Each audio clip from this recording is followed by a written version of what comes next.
उत्तर प्रदेश की 25 बड़ी खबरों में आपका स्वागत है। रुख करते हैं खबरों की ओर। डिप्टी सीएम केशव का विपक्ष पर हमला। औरंगजेब का महिमा मंडन बर्दाश्त नहीं, अखिलेश और राहुल पर साधा निशाना। प्रयागराज में डिप्टी सीएम केशव प्रसाद मौर्य ने विपक्ष पर निशाना साधते हुए कहा कि देश और यूपी मुगल आक्रांता औरंगजेब का महिमा मंडन बर्दाश्त नहीं करेगा। उन्होंने एक अखिलेश यादव पर सवाल उठाया कि यदि वो छत्रपति शिवाजी का सम्मान करते हैं तो अबू आजमी समाजवादी पार्टी में क्यों है।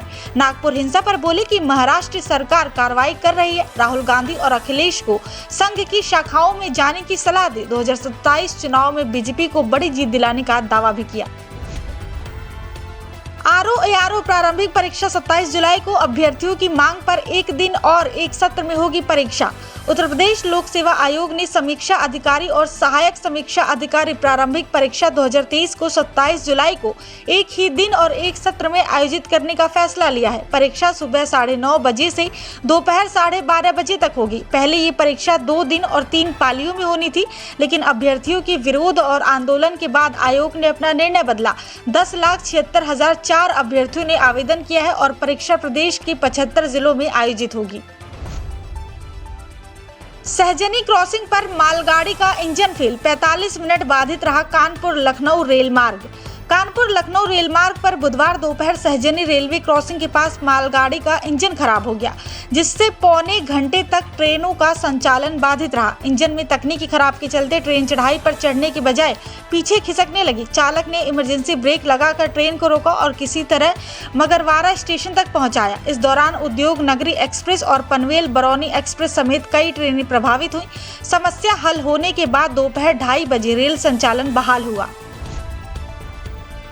बिना अनुमति औरंगजेब का पुतला फूंकने पर बजरंग दल के पूर्व जिला संयोजक गिरफ्तार, 19 पर केस दर्ज। कानपुर के मोती झील चौराहे पर बिना अनुमति औरंगजेब का पुतला जलाने के मामले में बजरंग दल के पूर्व जिला संयोजक कृष्णा तिवारी को पुलिस ने गिरफ्तार जेल भेज दिया है। मंगलवार को कृष्णा तिवारी, सुमित, अनिल, आलोक समेत 10-15 लोगों ने पुतला दहन किया था, जिससे आवागमन बाधित हुआ। पुलिस ने शांति भंग और लोक सेवा के आदेशों की अवहेलना के आरोप में 19 लोगों के खिलाफ रिपोर्ट दर्ज की है। एडिशनल सीपी हरिश्चंद्र ने बताया कि कृष्णा का बजरंग दल से वर्तमान में कोई संबंध भी नहीं है। संभल नेजा मेला, प्रशासन ने लगाई रोक। कमेटी के 5 पदाधिकारी 5-5 लाख के मुचलके से पाबंद। संभल में नेजा मेले के आयोजन पर प्रशासन ने रोक लगा दी है और नेजा कमेटी के 5 पदाधिकारियों को 5 लाख के मुचलके से पाबंद किया गया। एसएसपी स्टेशन ने स्पष्ट किया कि यदि माहौल खराब करने का प्रयास किया गया तो जुर्माना वसूला जाएगा। प्रशासन ने 25 से 27 मार्च तक होने वाले मेले की अनुमति देने से इनकार कर दिया। पुलिस के अनुसार सैयद सालार मसूद गाजी एक आक्रमणकारी था, इसलिए उसकी याद में कोई आयोजन नहीं किया जाएगा। प्रशासन के इस फैसले के बाद नगरपालिका को राजस्व हानि हुई है और कई करोड़ का कारोबार प्रभावित भी हुआ है। नई टाउनशिप के लिए 5 गांवों में सर्वे पूरा, जमीन के बदले मिलेगा 4 गुना मुआवजा। बरेली के पीलीभीत रोड पर बीडीए नई आवासीय योजना के तहत 250 एकड़ जमीन का अधिग्रहण करेगा। बरकारपुर, अड़पुरा, जागीर, मोहरनिया, हरहरपुर और नवादा कुर्मियान गांवों में सर्वे पूरा किया गया। किसानों ने जमीन देने पर सहमति जताई है और मुआवजे के रूप में सर्किल रेट का 4 गुना भुगतान किया जाएगा। अधिग्रहण से आबादी क्षेत्र और धार्मिक स्थलों को बाहर रखा जाएगा। बीडीए बोर्ड की बैठक 28 मार्च को होगी, जिसमें इस योजना का अनुमोदन होने की संभावना है। यूपी में गर्मी का असर तेज, लेकिन बारिश ला सकती है राहत। 23 मार्च तक मौसम पूर्वानुमान। बुधवार को तेज धूप से यूपी के कई जिलों में तापमान में बढ़ोतरी हुई। वाराणसी, प्रयागराज, झांसी सहित कई जिलों में भीषण गर्मी महसूस की गई। 19 से 22 मार्च तक गरज, चमक और बूंदाबांदी का अलर्ट जारी किया गया। पश्चिमी विक्षोभ और बंगाल की खाड़ी से आई नमी युक्त हवाओं का असर दिखेगा। 23 मार्च से फिर से तापमान में बढ़ोतरी के आसार। पूर्वी और पश्चिमी यूपी के कई इलाकों में हल्की बारिश हो सकती है, जिसमें शामिल है लखनऊ, वाराणसी, प्रयागराज, झांसी, कानपुर, मेरठ, बरेली, गोरखपुर, सहारनपुर। फिलहाल गर्मी बढ़ रही है, लेकिन बारिश से कुछ हद तक राहत मिलेगी। तापमान में हल्की गिरावट दर्ज की जा सकती है। उत्तर प्रदेश में गर्मी का दौर शुरू हो चुका है, लेकिन 19 से 22 मार्च के बीच हल्की बारिश और बादलों के कारण राहत मिलेगी। इसके बाद 23 मार्च से फिर से गर्मी बढ़ने के आसार हैं। कानपुर के लिए सफर हुआ मुश्किल, 42 दिनों तक कई ट्रेनें डाइवर्ट। कानपुर गंगा पुल पर मरम्मत कार्य के कारण 20 मार्च से 42 दिनों तक कई ट्रेनें अन्य रूटों पर डाइवर्ट की गई हैं। गोरखपुर से चलने वाली 12595 और 12571 आनंद विहार टर्मिनल एक्सप्रेस अब लखनऊ, आलमनगर, मुरादाबाद, गाजियाबाद होकर चलेगी। इसी तरह 19410 साबरमती एक्सप्रेस और 22922 बांद्रा टर्मिनस एक्सप्रेस अब शाहजहांपुर, कासगंज होकर गुजरेगी। बरौनी ग्वालियर एक्सप्रेस भी वाराणसी के रास्ते चलेगी। यात्रियों को यात्रा से पहले अपडेट चेक करने की सलाह दी गई है। सीएम योगी की सख्त चेतावनी, जनहित में लापरवाही बर्दाश्त नहीं, होगी कड़ी कार्रवाई। मुख्यमंत्री योगी आदित्यनाथ ने अधिकारियों को सख्त चेतावनी दी है कि जनहित के कार्यों में लापरवाही किसी भी सूरत में स्वीकार्य नहीं होगी। लाल बहादुर शास्त्री भवन स्थित सीएम कमांड सेंटर के निरीक्षण के दौरान उन्होंने योजनाओं की प्रगति की समीक्षा की और जवाबदेही तय करने पर जोर दिया। फ्लैगशिप योजनाओं की मॉनिटरिंग, ई अधियाचन मामलों के निस्तारण और अधिकतम लाभार्थियों तक सरकारी योजनाओं को पहुंचाने के निर्देश दिए। सीएम ने स्पष्ट किया कि यदि किसी अधिकारी की लापरवाही पाई गई तो सख्त कार्रवाई सुनिश्चित की जाएगी। योगी सरकार का फैसला, टेलीमेडिसिन से जुड़ेंगे मेडिकल कॉलेज, विशेषज्ञों की मिलेगी सलाह। मुख्यमंत्री योगी आदित्यनाथ ने राज्य की सभी मेडिकल कॉलेजों को केजीएमयू, आरएमएलएल और एसजीपीजीआई की टेलीमेडिसिन सेवा से जोड़ने के निर्देश दिए, जिससे मरीजों को विशेषज्ञ चिकित्सकों की राय आसानी से मिल सके। उन्होंने अस्पतालों में फायर सेफ्टी, डॉक्टरों की उपस्थिति और दवा आपूर्ति पर विशेष जोर दिया। आयुष्मान भारत योजना के तहत भुगतान 30 दिनों में सुनिश्चित करने के निर्देश दिए गए। सीएम ने जापानी इंसेफ्लाइटिस और डेंगू मामलों में आई गिरावट को सरकारी प्रयासों की सफलता बताया। एम्बुलेंस सेवाओं को तेज और प्रभावी बनाने पर भी जोर दिया गया। यूपी में महिला यात्रियों का सफर होगा सुरक्षित, गलत रूट पर जाने पर मिलेगा अलर्ट। महिला यात्रियों की सुरक्षा सुनिश्चित करने के लिए यूपी सरकार ने नई आपातकालीन सुरक्षा प्रणाली लागू करने का फैसला किया है। यूपी 112 भारत इलेक्ट्रॉनिक्स लिमिटेड से इस प्रणाली को खरीदेगा और इसे अपने सिस्टम से जोड़ेगा। महिलाएं ऐप डाउनलोड कर अपनी यात्रा का विवरण दर्ज करेंगी, जिससे यूपी 112 उनकी लोकेशन ट्रैक कर सकेगा। यदि वाहन गलत रास्ते पर जाता है तो तत्काल अलर्ट भेजकर नजदीकी पुलिस को सूचित किया जाएगा। ये पहल पब्लिक ट्रांसपोर्ट में महिलाओं की सुरक्षा को और मजबूत बनाएगी। यूपी में गाय बकरी पालन से होगा मुनाफा, योगी सरकार दे रही 50 लाख तक का अनुदान। योगी सरकार की नंदिनी कृषक समृद्धि योजना और राष्ट्रीय पशुपालन मिशन के तहत किसानों को 50 लाख रुपए तक का अनुदान दिया जा रहा है। 100 से 500 बकरियां पालने पर सरकार 10 से 50 लाख रुपए तक सहायता देगी, जबकि 25 दुधारू गायों के लिए भी 50 लाख तक अनुदान मिलेगा। इसमें साहिवाल, गिर, थापरकर और गंगातीरी नस्ल शामिल है। अनुदान 3 चरणों में दिया जाएगा। इच्छुक किसान विकास भवन या पशु चिकित्सा केंद्र में संपर्क कर आवेदन कर सकते हैं। ये योजना किसानों की आय दुगनी करने में मददगार साबित होगी। अस्पतालों और लैब के लिए बदले नियम, फायर एनओसी के बिना नहीं मिलेगा लाइसेंस। स्वास्थ्य विभाग ने अस्पताल, क्लिनिक, पैथोलॉजी लैब और डायग्नोस्टिक सेंटर के पंजीकरण के नियम लागू किए हैं। 1 अप्रैल से लाइसेंस पाने के लिए फायर एनओसी या सेफ्टी ऑडिट रिपोर्ट अनिवार्य होगी। बिना इन दस्तावेजों की ना तो नया लाइसेंस मिलेगा और ना ही नवीनीकरण होगा। डॉक्टरों को अपने कार्यस्थल और समय की शपथ पत्र में जानकारी देनी होगी।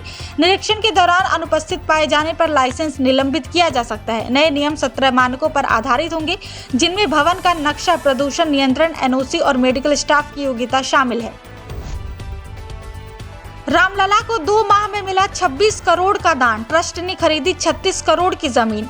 महाकुंभ के दौरान 3 करोड़ श्रद्धालुओं ने अयोध्या में रामलला के दर्शन किए, जिससे दान में बड़ा इजाफा हुआ। जनवरी और फरवरी में 26 करोड़ रुपए का दान मिला, जिसमें 57 लाख का विदेशी योगदान शामिल है। ट्रस्ट ने दान पात्रों की संख्या 6 से बढ़ाकर 34 कर दी, जिससे आय में वृद्धि हुई। इसके अलावा बीते 4 महीनों में ट्रस्ट ने 36 करोड़ रुपए में 4 एकड़ जमीन खरीदी। महाकुंभ का अयोध्या की अर्थव्यवस्था पर भी सकारात्मक प्रभाव पड़ा, जिससे 2500 करोड़ का कारोबार हुआ और स्थानीय लोगों को लाभ मिला। बलिया पुलिस मुठभेड़, एटीएम फ्रॉड गैंग के 4 बदमाश गिरफ्तार, 1 घायल। बलिया में पुलिस और बदमाशों के बीच मुठभेड़ में एटीएम फ्रॉड गैंग के 4 बदमाशों को गिरफ्तार किया गया, जिनमें से एक के पैर में गोली लगी और उसे अस्पताल में भर्ती कराया गया। पुलिस ने 63 एटीएम कार्ड, 2 तमंचे, 4 कारतूस, 1 कार और 7,688 रुपए बरामद किए। ये बदमाश बलिया, दिल्ली समेत अन्य शहरों में एटीएम बदलकर पैसे निकालने का धोखाधड़ी गिरोह चलाते थे। पुलिस को गुप्त सूचना मिली थी, जिसके बाद घेराबंदी कर कार्रवाई की गई। सभी आरोपियों के खिलाफ बलिया और अन्य शहरों में मामले दर्ज हैं। आगे की जांच जारी है।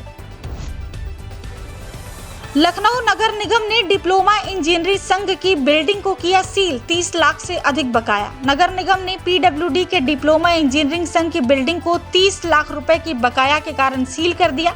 गुरुवार सुबह जोन 1 की टीम ने कार्रवाई करते हुए मुख्य द्वार को बंद कर दिया। नगर निगम के अनुसार लोक निर्माण विभाग यानी पीडब्ल्यूडी पर भी 2 करोड़ से अधिक का बकाया है।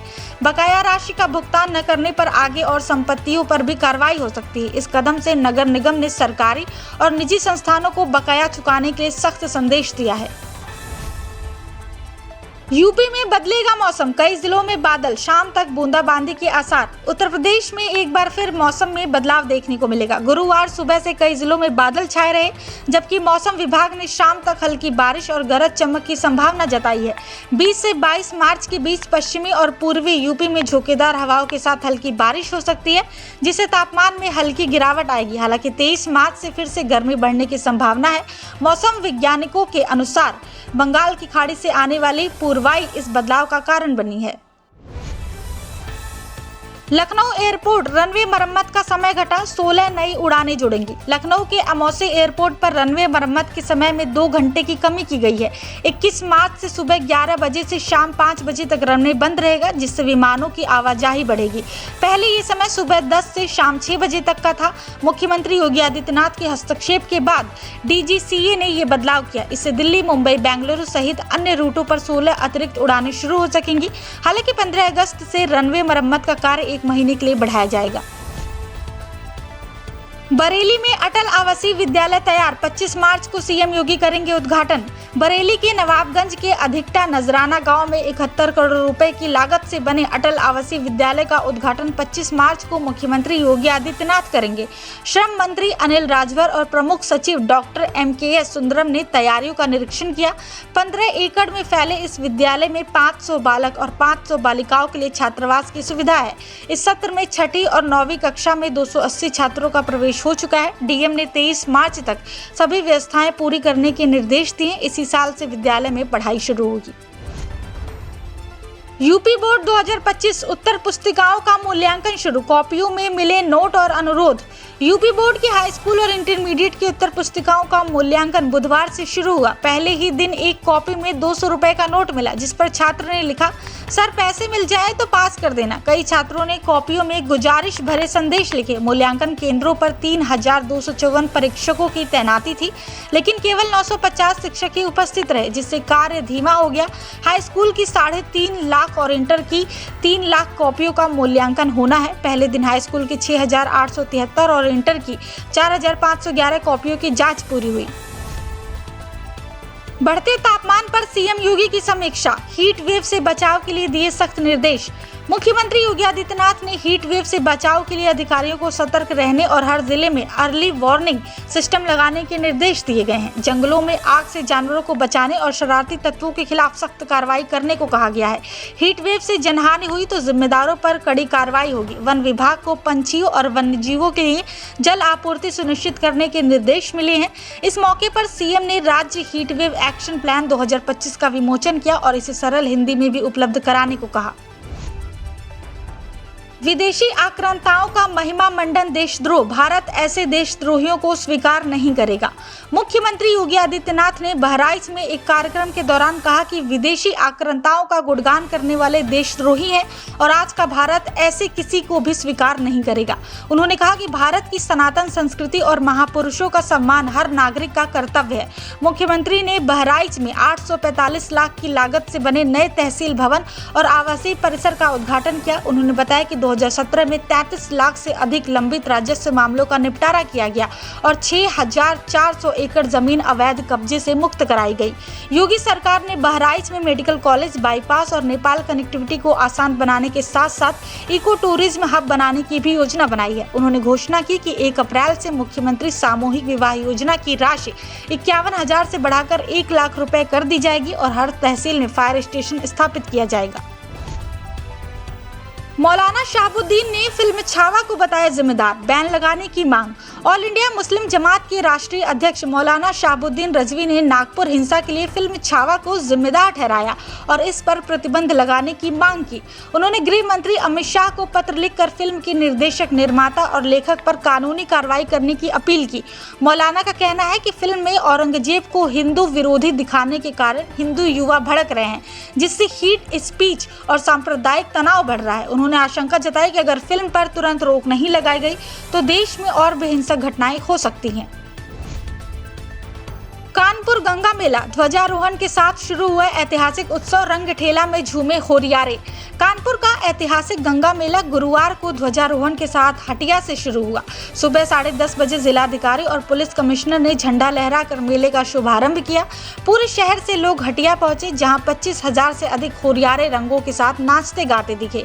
मेले का मुख्य आकर्षण रंग ठेला जुलूस रहा, जिसमें भैंसा ठेला, हाथी, घोड़े और ऊँटों की सवारियां शामिल थीं। शाम को सरसैया घाट पर मुख्य मेला लगेगा, जहां शहर वासियों के साथ अन्य जिलों से भी लोग पहुंचेंगे। मेले में खानपान, झूले और विभिन्न संस्थाओं के शिविर भी लगाए गए हैं। लखनऊ में झूलेलाल जयंती पर भव्य मेला, शोभा यात्रा और स्वागत द्वार की तैयारी। 30 मार्च को लखनऊ के झूलेलाल वाटिका में भव्य मेला आयोजित किया जाएगा। चेट्टी चंद मेला कमेटी ने इसकी तैयारियों के लिए महापौर सुषमा खरकवाल से मुलाकात कर स्वागत द्वार लगाने की मांग की। मेले में मुंबई से जतिन उदासी म्यूजिकल ग्रुप भक्ति गीतों की प्रस्तुति देगा। सिंधी व्यंजनों की 100 से अधिक स्टॉल लगाए जाएंगे, जहां सिंधी भाषा में खरीदारी संभव होगी। शोभा यात्रा वीपी रोड शिव शांति आश्रम से हजरतगंज तक निकलेगी। इस दौरान फूलों की वर्षा और ढोल नगाड़ों के साथ भव्य स्वागत किया जाएगा।